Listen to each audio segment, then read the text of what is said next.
Hey guys, welcome to week 4. This is our essay week as well as our finishing week when we finalize reading our whole group texts. So jump in here to Unit 1. Scroll down. Text 3 is where we end our whole group lessons. We did text 1, text 2, text 3 is where we finished Thursday. We finished the assignment today for Monday and then move into essay 1 for the rest of the week. So where Monday's assignment starts is where it says Monday, argument. You think of an argument and what strategies you use to end the argument. You also think of strategies used in Martin Luther King Jr.'s speech. Then we completed the assignment that goes with speech in the convention, looking at vocab and rhetorical strategies, and then end with a discussion with one word to describe the speech. That ends our text 3 folder and moves us along to essay 1. So essay 1 you can see is about writing a brief argumentative essay where you address this question. We'll talk more about that. The first thing we do is we start a discussion about the declaration or preamble. You answer this question. When you think about the United States and all this nation stands for, which statement best encompasses the rights and beliefs of our nation?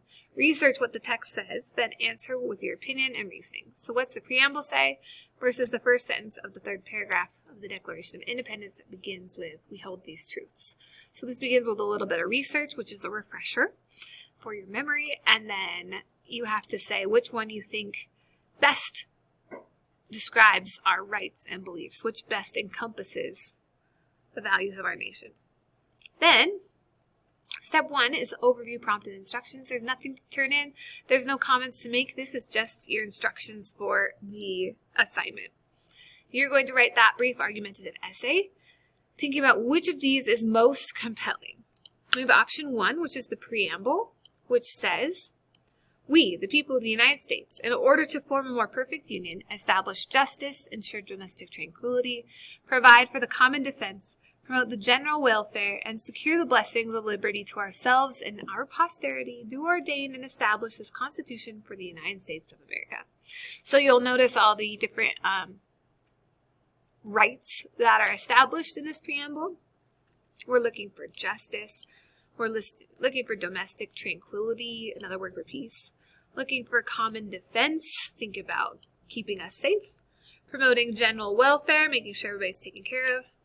And making sure that we all have the blessings of liberty, which is freedom, for ourselves, not just us, but also our children and their children's children, which is posterity. And for that reason, to establish and maintain all these, we have a constitution. So does that come across as more compelling, or the first sentence in the third paragraph of the Declaration of Independence? We hold these truths to be self-evident, that all men are created equal, that they're given by their Creator unalienable rights, rights that you can't take away, and the rights that you can't take away are life, liberty, and the pursuit of happiness. So which one of those is more compelling? And you're welcome to research the word compelling to find synonyms that maybe help you to better understand it. The idea is which one is going to inspire you, persuade you, be more passionate for you, and then why. So this is an argument. You'll begin by stating a claim. Then you'll use details from the text we read, also historical examples, and your observations of society to make your claim. Make sure your reasons link directly to your claim. The way you're going to do this is by following these steps. In an argument, a writer articulates a position, viewpoint, belief, or stance on an issue. A well-written argument may convince readers to change their minds or take action. So that's your job. You're going to persuade the reader and readers of your essay to change their mind or do something. So you're going to get people up off their feet to do something. What is it going to be? An effective argument contains these elements. You'll need a claim. You'll need to name counterclaims. The people who disagree with you, what are they going to say? And then how are you going to prove that your position is still a stronger stance than that? So you'll discuss their strengths and weaknesses of those counterclaims. Logical organization is going to make clear connections from the claim, counterclaims, reasons, and evidence. So you're going to probably think about these as paragraphs. So your organization will start with an introduction that makes a clear claim, and then maybe another paragraph that supports your claim, then a paragraph that's going to name counterclaims and show how those aren't going to tear apart your claim, and then maybe some more evidence and reasons to support your claim. So think about those in paragraphs. Word choices. It's going to need to be appropriate. So that comes back down here to formal and objective language and tone. It's going to be hard to be objective because you're trying to persuade, but you're not supposed to come off as too passionate and too biased, because that makes you unreliable. So your job will be to be formal and objective, though you are trying to persuade. Clear and resounding, well-chosen evidence. How are you going to prove your claim? You also want a concluding statement or section that logically completes the argument. So that will probably be your last paragraph, and you're either going to summarize everything and prove you've proven your claim, or you might move forward from your claim and challenge the reader to do something about it. Then a formal and objective language and tone. We mentioned already. Error-free grammar, including correct and consistent use of verbs. We're looking at verbs because we've mentioned them before with our assignments. And if you want an example model argument, look at that one that launched text called Totally Free, talking about how we all have the right to freedom as long as our freedoms don't ruin somebody else's freedom. So this is the big idea of the assignment. All steps from here are going to be taking this and breaking it down and writing it. So you're coming back to the question, which is more compelling, the preamble or the Declaration of Independence, and why? And how can you prove it?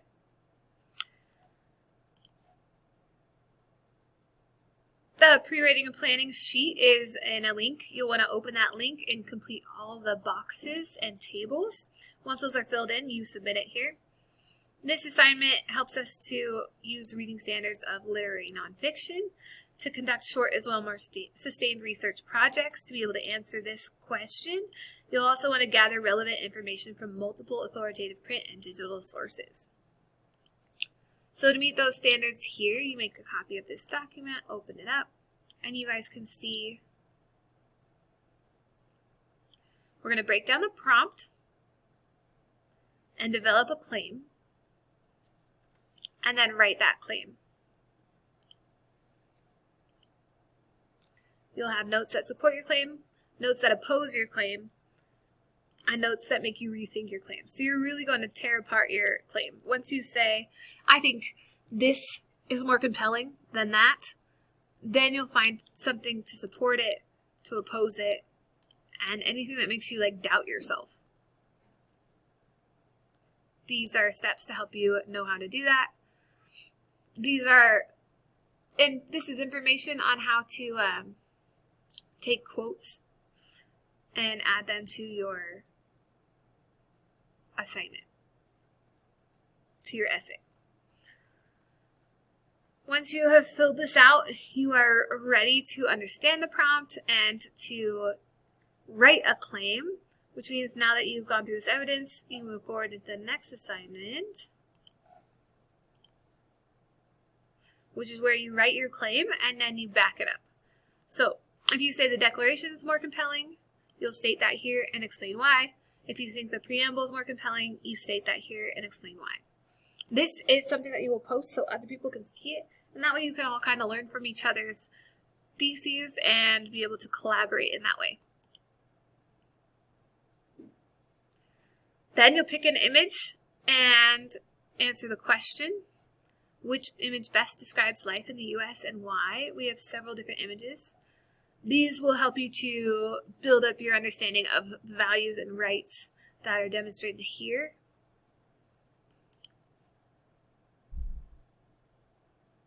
Then you revise evaluating your draft using this link. Same as last instructions, you'll open the link, complete the boxes and tables, and submit.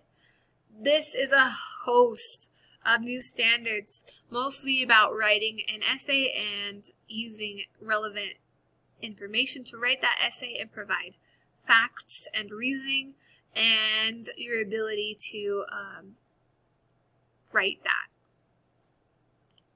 So once you open this document, this is your step 3, the outline.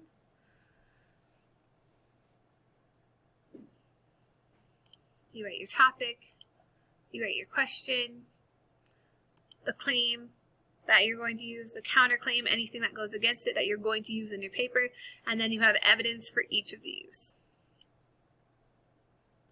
Then you're going to have reasonings and support for that evidence here. So the way that this looks is you have, you say, the Declaration of Independence is more compelling. Well, what's the counterclaim going to be? Nah, the preamble is. So, what's your evidence to show that the Declaration of Independence is more compelling?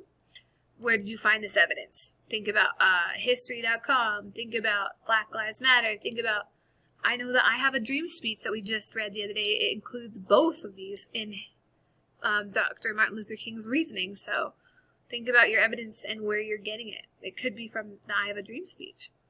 And then reasons for your support. How do you back it up in your own words?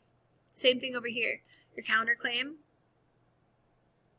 is going to view the opposing belief. If you said the Declaration is more compelling, then the counterclaim is going to say the preamble is more compelling. Here's your evidence for those rights or reasoning, and then some reasons and support to back that up. Then you're going to outline your draft. You've got an intro, got a topic sentence for paragraph 1. Where do you want to go with that? Paragraph 2, you're going to talk about your counterclaim and the evidence that's going to go with that. Paragraph 3, you're going to provide more evidence proving that your claim is correct. You'll give examples probably in society that support your claim. So, end with a conclusion. So the way this one can go is you're going to state your claim with some information that's going to be interesting. You're going to prove your claim is legit using probably that actual document explaining it and how those rights apply. Then you'll address the counterclaim and show that that counterclaim is not as valid as your claim.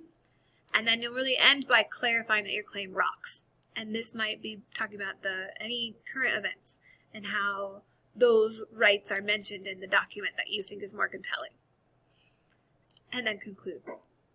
Editing your draft, you will then look through for these things to see if it's in your outline. If they're not, if you're in the no section or somewhat section, then you need to make sure that it's in here so that when you actually start writing your rough draft, you've got everything you need. The last thing here is this checklist. This is also going to be on your rough draft.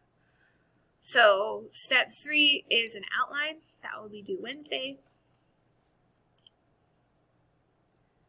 Then you'll participate in this discussion and answer this question. Are you ready to write the first draft? Because then Thursday you actually write your first draft.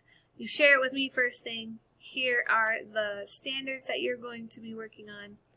Here's a first draft example. It's just a doc. Just make sure you share it with me.